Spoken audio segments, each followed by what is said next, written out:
Hi friends, welcome back to my channel. ഇന്ന് ഞാൻ വന്നിട്ടുള്ളത് ആപ്പിൾ കൊണ്ടുള്ള ഒരു പാൻ കേക്കിൻ്റെ വീഡിയോ ആയിട്ടാണ്. വീഡിയോയിലേക്ക് കിടക്കും മുമ്പ് ഈ ചാനൽ ഒന്ന് സപ്പോർട്ട് ചെയ്യാൻ മറക്കരുതേ. അപ്പം തന്നെ നമുക്ക് വേഗം തന്നെ നമ്മുടെ വീഡിയോയിലേക്ക് കിടക്കാം. അപ്പം നമ്മുടെ പാൻ കേക്ക് തയ്യാറാക്കാനായിട്ട് ഞാനൊരു ആപ്പിൾ കട്ട് ചെയ്തിട്ട് ഒരു മിക്സിയുടെ ജാറിലേക്ക് ഇട്ട് കൊടുത്തിട്ടുണ്ട്. മൈദയോ ബേക്കിംഗ് പൗഡറോ ബേക്കിംഗ് സോഡയോ ഷുഗറോ ഒന്നും ഉപയോഗിക്കാതെ തന്നെ വളരെ ഹെൽത്തി ആയിട്ട് വളരെയധികം ടേസ്റ്റിയുമായിട്ടാണ് നമ്മൾ ഈ പാൻ കേക്ക് തയ്യാറാക്കുന്നത്. ഇനി നമുക്ക് വേണ്ടത് ഒരു 3/4 കപ്പ് ഗോതമ്പ് പൊടിയാണ്. മൈദയ്ക്ക് പകരം നമ്മൾ ഗോതമ്പ് പൊടിയാണ് ഉപയോഗിക്കുന്നത്. എന്നാലും നമ്മുടെ പാൻ കേക്കിന് ഒട്ടും ടേസ്റ്റ് കുറവില്ല കേട്ടോ. സൂപ്പർ ടേസ്റ്റ് ആയിട്ടുള്ള ഒരു പാൻ കേക്കാണിത്. ഇനി 1/4 കപ്പോളം കരിപ്പട്ടി അരിച്ചെടുത്തതാണ് ഒഴിച്ചു കൊടുക്കുന്നത്. കരിപ്പട്ടി ഇല്ലെന്നുണ്ടെങ്കിൽ പനങ്കൽക്കണ്ടമോ ശർക്കരയോ ഉപയോഗിക്കാം. അതിലേക്ക് ഒരു നുള്ളു ഗരം മസാലപ്പൊടി ഞാൻ ചേർത്ത് കൊടുക്കുന്നുണ്ട്. ഗരം മസാലപ്പൊടി ഇല്ലെങ്കിൽ നിങ്ങൾക്ക് സിനമൺ പൗഡർ ഉപയോഗിക്കാം. ഇനി ചേർത്ത് കൊടുക്കുന്നത് ഒരു നുള്ളു ഉപ്പാണ്. ഇനി വേണ്ടത് ഒരു മുട്ടയാണ്. മുട്ടയുടെ യോക്ക് മാത്രമാണ് ഞാൻ മിക്സിയുടെ ജാറിലേക്ക് ഇട്ട് കൊടുക്കുന്നത്. വൈറ്റ് ഞാനൊരു വേറൊരു പാത്രത്തിലാക്കി മാറ്റി വെക്കുന്നുണ്ട്. നമുക്കത് ബീറ്റ് ചെയ്തെടുക്കാനുള്ളതാണ്. ഈ എഗ് വൈറ്റ് എടുക്കുന്ന പാത്രത്തിൽ ഒട്ടും വെള്ളമയം പാടില്ല. അത് മാത്രമല്ല യോക്കിൻ്റെ കുറച്ച് അംശം പോലും ആ വൈറ്റിലേക്ക് വീഴാൻ പാടില്ല. അങ്ങനെ ഒന്നുണ്ടെങ്കിൽ നമ്മുടെ എഗ് വൈറ്റ് നല്ലതുപോലെ പതപ്പിച്ചെടുക്കാൻ ബുദ്ധിമുട്ടായിരിക്കും. ഇനി വേണ്ടത് 1/4 കപ്പ് പാലാണ്. തിളപ്പിച്ച് ആറിയ പാലാണ് ഞാൻ ഉപയോഗിച്ചിട്ടുള്ളത്. ഇതെല്ലാം കൂടിയിട്ട് നന്നായിട്ടൊന്ന് ഗ്രൈൻഡ് ചെയ്തെടുക്കുക. നല്ലൊരു ദോശമാവിൻ്റെ പരുവത്തിൽ വേണം അരച്ചെടുക്കാനായിട്ട്. അപ്പോൾ ഞാനിവിടെ അരച്ചെടുത്തോണ്ട് വന്നിട്ടുണ്ട്. അപ്പം നമുക്ക് ഈ ബാറ്റർ ഒന്ന് മാറ്റി വെക്കാം.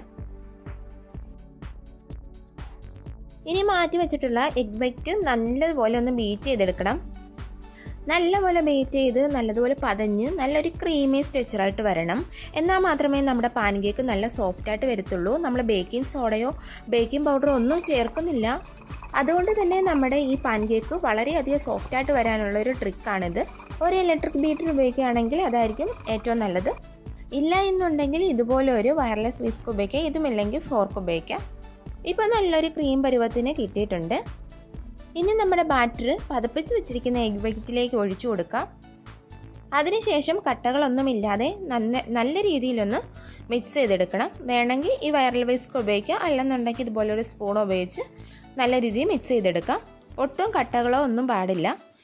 ഈ എഗ് വൈറ്റൊക്കെ നല്ലതുപോലെ യോജിച്ച് വരുന്ന രീതിയിൽ വേണം മിക്സ് ചെയ്തെടുക്കാനായിട്ട്. അപ്പോൾ ഞാൻ നല്ലപോലെ മിക്സാക്കി എടുത്തിട്ടുണ്ട്. ഇനി നമുക്ക് വേണ്ടത് ദോശമാവാണ്. ദോശമാവ് ഞാൻ ഇതുപോലെ ഒരു 3-4 സ്പൂണ് ഒഴിച്ചു കൊടുത്തിട്ടുണ്ട്. അധികം പുളിയുള്ള ദോശമാവാണെങ്കിൽ 2 സ്പൂൺ ഒഴിച്ചാൽ മതി. ഇനിയിപ്പം ദോശമാവ് നിങ്ങളുടെ കയ്യിൽ ഇല്ലെന്നുണ്ടെങ്കിൽ 1/4 ടീസ്പൂൺ ബേക്കിംഗ് സോഡ ചേർത്ത് കൊടുക്കാം. ഞാൻ ഈ ഒരു ടൈപ്പ് സ്പൂണിൻ്റെ അളവിനാണ് എടുത്തേക്കുന്നത്. അപ്പം നമ്മുടെ ബാറ്റർ ഇവിടെ തയ്യാറായിട്ടുണ്ട്. ഇനി നമുക്ക് പാൻ കേക്ക് തയ്യാറാക്കി എടുക്കാം.